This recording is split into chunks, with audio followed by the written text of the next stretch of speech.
नमस्कार दोस्तों, स्वागत है आपका मेरे चैनल आर्यन पाठ पूजा में। तो आज हम जानेंगे पाठ पूजा के बारे में। पाठ पूजा हिंदू धर्म में इसका बहुत ही महत्व है और हर कोई पाठ पूजा करना चाहता है और भगवान जी की कृपा पाना चाहता है।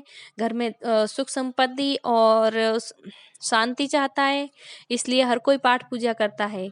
तो अगर हम शिवलिंग पे जा रहे हैं और या फिर किसी भी मंदिर में जा रहे हैं जल चढ़ाने के लिए, तो जल हमेशा तांबे के लोटे से ही चढ़ाए, न कि स्टील का, न सोने का, न चांदी का, न पीतल का। बाकी किसी भी लोटे से जल नहीं चढ़ाए। जल हमेशा तांबे के बर्तन से ही चढ़ाना चाहिए।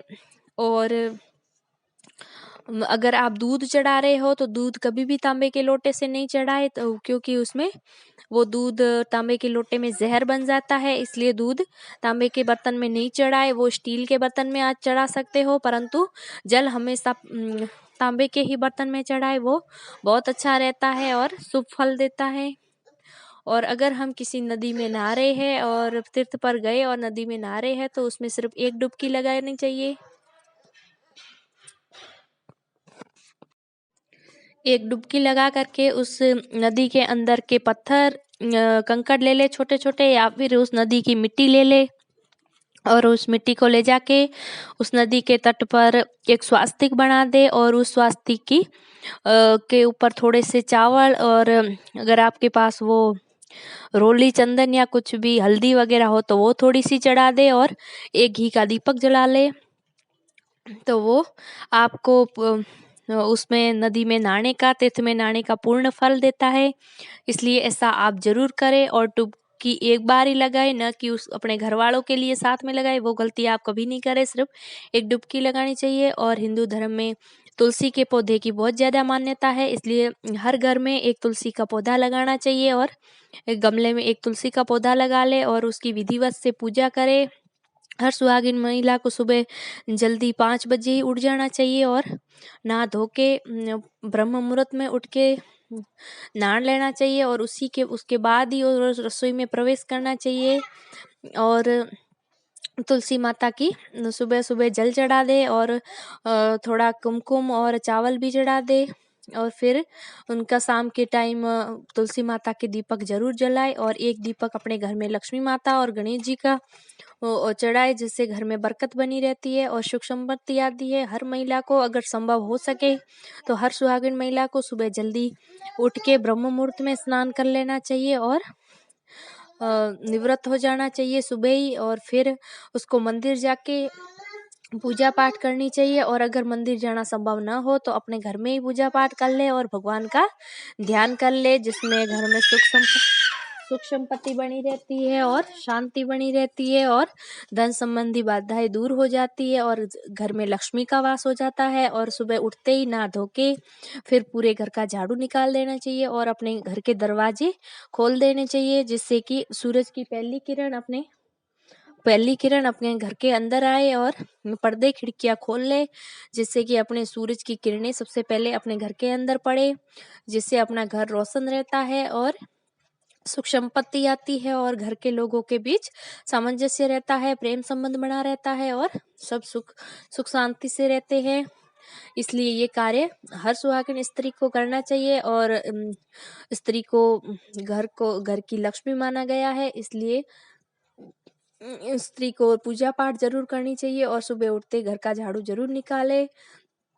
और अगर आप रोटी बना रहे हो तो सबसे पहली रोटी गाय के लिए सुबह के टाइम जरूर निकाले और गाय को अपने हाथों से खिलाए और गाय को प्रणाम करें, क्योंकि गाय के अंदर 33 करोड़ देवी देवता निवास करते हैं। तो गाय माता को पूजना बहुत ही अच्छा रहता है।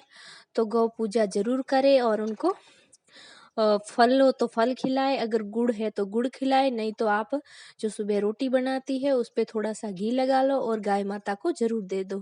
क्योंकि गाय माता तो सुबह अपन जिस टाइम से उनको रोटी देते हैं या घास खिलाते हैं तो उसी टाइम गाय माता 4 बजे खिलाएंगे तो वो 4 बजे आ जाएगी, 5 बजे खिला रहे तो 5 बजे आ जाएगी। तो वो जैसा अपन नियम बनाएंगे उस हिसाब से वो तो आके खड़ी हो जाएगी। तो इसलिए गाय माता को जरूर से रोटी खिलानी चाहिए। और आप अपने घर में अगर लड्डू गोपाल को रख रहे हो तो उनको मौसम के हिसाब से रखें। अगर सर्दी है तो सर्दी में गर्म पानी से, आप अगर गर्म पानी से नहा रहे हैं तो लड्डू गोपाल को भी गर्म पानी से नहलाएं, और अगर आप ठंडे से नहाते हो तो ठंडे से नहलाएं। और सर्दी है तो गर्म कपड़े पहनाएं, और ठंडी है तो सर्दी है तो गर्म पहनाएं, और गर्मी है तो ठंडे कपड़े पहनाएं। तो इस बात का जरूर ध्यान रखें। और हर सुहागिन महिला को अगर वो पूजा कर रही है तो उसके सर पे पल्लू अवश्य ओढ़ना चाहिए, बिना पल्लू के पूजा नहीं करनी चाहिए। और कुमकुम का अपने सिंदूर मांग में सिंदूर भर के फिर ही पूजा करे, इससे पति की आयु लंबी होती है और अकाल मृत्यु भी टलती है। इसलिए सुहागन स्त्री हमेशा ध्यान रखे। और पैरों में बिछिए भी जरूर डाल के रखने चाहिए। पैरों में और बिछिए और पायल हमेशा चांदी की रखे, रेडीमेड वाली नहीं रखनी चाहिए सुहागन स्त्री को। और ये चांदी की चीजें अच्छी रहती है पैरों में। और घर में धूप ध्यान दिया बत्ती जरूर करें। और अगर आप सुबह उठते हो तो घर में भजन चला दे थोड़ी देर के लिए। तो सुबह उठते हैं तब थोड़ी देर के लिए भजन चलाने से घर में शांति आती है और वातावरण बहुत अच्छा हो जाता है, जिससे सबके दिमाग शांत रहते हैं और भक्ति में लीन हो जाते हैं। इसलिए अपने घर में भजन या आरती सुबह के टाइम जरूर चलाए और शाम के टाइम भी चलाए। दोनों टाइम अपने फोन में या किसी में भी आरती भजन चलाना चाहिए अपने घर में, ताकि अपने घर में भी देवताओं का वास हो सके। और अगर आपको हमारी वीडियो पसंद आए तो वीडियो को लाइक करें, शेयर करें और सब्सक्राइब करना न भूलें। फिर मिलेंगे एक नई वीडियो के साथ और आपको देंगे तमाम जानकारियाँ पूजा पाठ से रिलेटेड। तब तक बने रहे और थैंक्स फॉर वॉचिंग।